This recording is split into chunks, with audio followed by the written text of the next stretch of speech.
Hey everyone, my name is Mac Villarin and I am from BSPT1A, and today we're going to talk about ethics in the midst of calamity.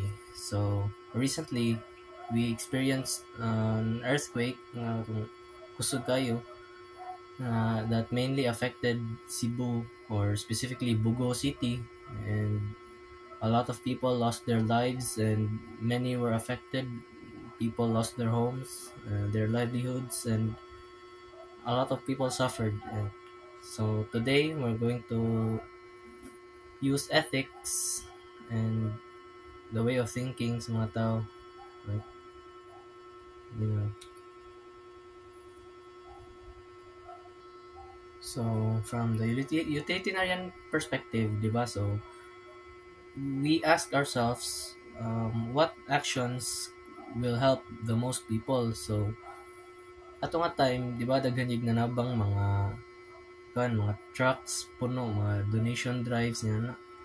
So sa kanang situation, mo prioritize og resources nga mo save og life, like mo provide og shelter, ensuring basic needs, mo donate og mga food, sanina, and water. So the goal is to maximize ang well-being sa mga tao and mo kuan og less nga mga suffering, like naguba na isang balay, nagtangan sila pamilya, di pa sila katog, di pa sila kaon.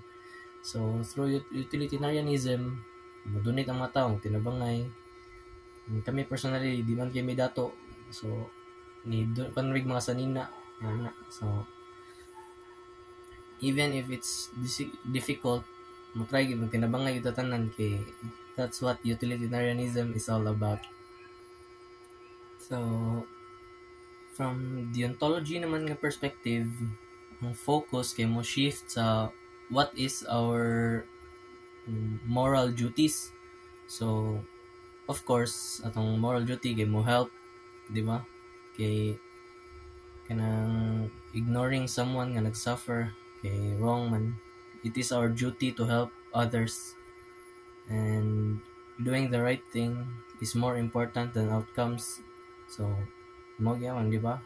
Connected siya sa utilitarianism, magtinabangay po ng mga tao, ang mga tao nga dili kayo affected, kay nang donate sila mga sanina, mga niya na. So based na sa deontology, mo na ilang moral duties. So mo na ang deontology. So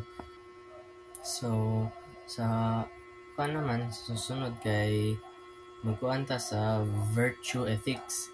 So what is virtue ethics, di ba? So magkuan ta siya sa unsay mong character. So maka-think ta nga what type of person should I be in times of crisis.